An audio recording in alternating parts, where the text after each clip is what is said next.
ഇന്ന് പുനർജീവൻ ഭരതമലയിലെ നമ്മുടെ ആശ്രമത്തിന്റെ ഇന്നലെ രാത്രി പെയ്ത വലിയ മഴ എല്ലായിടത്തും കാറ്റിലുണ്ടായി. എന്നാൽ ഭരതമലയിൽ പുനർജീവന്റെ ആശ്രമത്തിനോടാണ് ബന്ധപ്പെട്ട് വീശിയ മിന്നൽ ചുഴി ശരിക്കും പറഞ്ഞാൽ നമ്മുടെ ഇങ്ങനെ വീൽ ചെയറിലൊക്കെ യാത്ര ചെയ്യുന്നവർക്ക് രാത്രി ആയതുകൊണ്ട് ദൈവം വലിയൊരു അപകടം ഒഴിവാക്കി തന്നു. ഇപ്പൊ നമ്മുടെ ജപമാല ഗ്രാമത്തിലൂടെയാണ് നമ്മൾ ഈ കുരിശിന്റെ വഴി ജപമാല പ്രദർശനം അതുപോലെയുള്ള മറ്റുള്ള ഇതിപ്പോ ഈ കാറ്റില് ഇതിന്റെ എല്ലാ മോളയും ഇളകിയിരിക്കുകയാണ്. ഈ എല്ലാ മോളയും ഇളകിയിരിക്കുക മാത്രമല്ല, ആ ഭാഗത്ത് മാതാവിന്റെ മരിയൻ കൂടാരത്തിലേക്ക് പോകുന്നതും പ്രാച്ചിത്ത പരിചാര ശുശ്രൂഷയ്ക്ക് കടന്നു പോകുന്ന ഭാഗം മൊത്തം ഷീറ്റും തകിടും അടക്കം താഴേക്ക് നിലം പതിച്ചിരിക്കുകയാണ്. യഥാർത്ഥത്തിൽ രാത്രി ആയതുകൊണ്ട് ഇവർക്കൊക്കെ സുരക്ഷിതമായ ഭവനങ്ങള് മുൻകാലങ്ങളിലെ ഇവിടെ വന്നുപോയവര് പണിത് കൊടുത്തത് കൊണ്ട് ഇവരകത്ത് ആയിരുന്നു, വേറെ ഒന്നും പറ്റിയില്ല.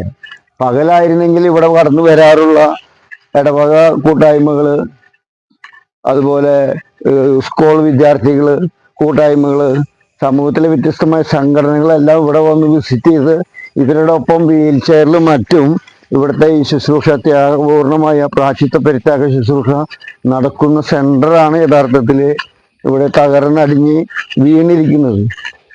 ഈ പശ്ചാത്തലം കണ്ടാൽ നിങ്ങൾക്ക് അറിയാം, ഇത് തകിട് ഷീറ്റ് മേഞ്ഞ് സീലിങ് പച്ച നെറ്റടിച്ചൊരു സ്ഥലമാണ്. ഈ ഇതിൽ വിരിഞ്ഞ സ്ഥലത്തിലൂടെയാണ് ഇവിടെ മാതാവിന്റെ കുടിരത്തിലേക്ക് യാത്ര ചെയ്യുന്നത്. ഇതിപ്പോ യഥാർത്ഥത്തിൽ തകർന്ന് അടിഞ്ഞിരിക്കുന്ന ഒരു അവസ്ഥയാണ് ഇവിടെ.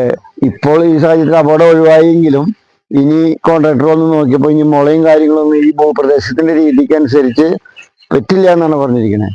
അപ്പൊ അതുകൊണ്ട് ഇരുമ്പിന്റെ കാലും ഡ്രസ് വർക്കും ചെയ്യുകയാണെങ്കിൽ മാത്രമേ ഇവിടെ സുരക്ഷിതമായി ഈ ശുശ്രൂഷകൾ ചെയ്യുവാനായിട്ട് സാധ്യമാകുള്ളൂ. ഇപ്പൊ ഇവിടുത്തെ ഈ പ്രകൃതി അന്തരീക്ഷത്തിലുള്ള ഈ പശ്ചാത്തലത്തില് സമൂഹം മൊത്തം ആത്മീയമായിട്ടും മോട്ടിവേഷനായിട്ടുമൊക്കെ ഒരുങ്ങിയിരിക്കുന്ന ഒരു സ്ഥലമാണ് ഇപ്പോൾ പുനർജീവൻ ഭരതാശ്രമം. ഇന്നലെ പെയ്ത മിന്നൽ ചുഴലിയിൽ ഇവിടെ ആകെ തകർന്നിരിക്കുന്ന അന്തരീക്ഷമാണ് നിങ്ങൾ കാണുന്നത്. എത്രയും പെട്ടെന്ന് ഇത് വീണ്ടും ഒന്ന് റീസെറ്റ് ചെയ്യാൻ ഒരു കോൺട്രാക്ട് വന്നപ്പോൾ പറഞ്ഞൊരു 3-4 ലക്ഷം രൂപയോളം ഈ ഇരുമ്പ് പൈപ്പ് കോൺക്രീറ്റില് ഉറപ്പിച്ചാൽ മാത്രമേ ഈ ഭൂമിയിലെ മണ്ണിനനുസരിച്ച് മണ്ണ് നനയുമ്പോൾ മറിഞ്ഞു വീഴാതിരിക്കുകയുള്ളൂ. ഇവിടേക്കാണ് ഈ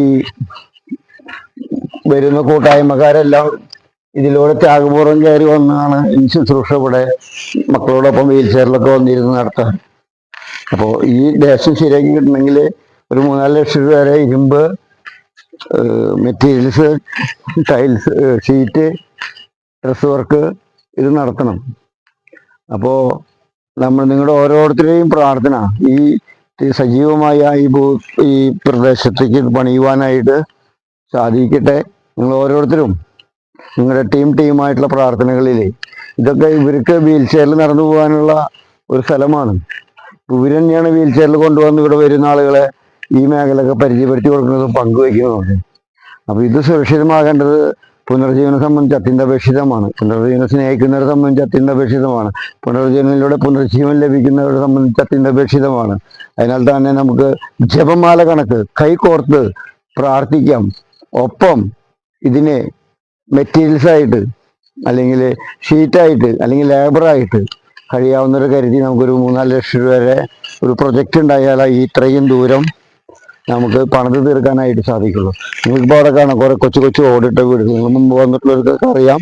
അപ്പൊ അതിന് മുമ്പിയോടൊക്കെ ഇതേപോലെ വഴി പോകുന്നുണ്ട്, അതെല്ലാം തകർന്നു വീണിരിക്കുകയാണ്. ഇനി അത് കഴിച്ച് റീസെറ്റ് ചെയ്യണമെങ്കിൽ ഇരുമ്പിന്റെ മെറ്റീരിയൽസോട് കൂടി കോൺക്രീറ്റിൽ ഉറപ്പിക്കുന്ന കാലോടുകൂടി ഷീറ്റ് വർക്ക് ചെയ്താൽ മാത്രമേ ആ സുരക്ഷിതത്വം നമുക്ക് നേടുവാനായിട്ട് സാധിക്കുള്ളൂ. നിങ്ങളുടെ ഏവരുടെയും പ്രാർത്ഥനയും സഹായ സഹകരണങ്ങളും പുനർജീവൻ എന്നും വിലമതിക്കുന്നു. Praise the Lord.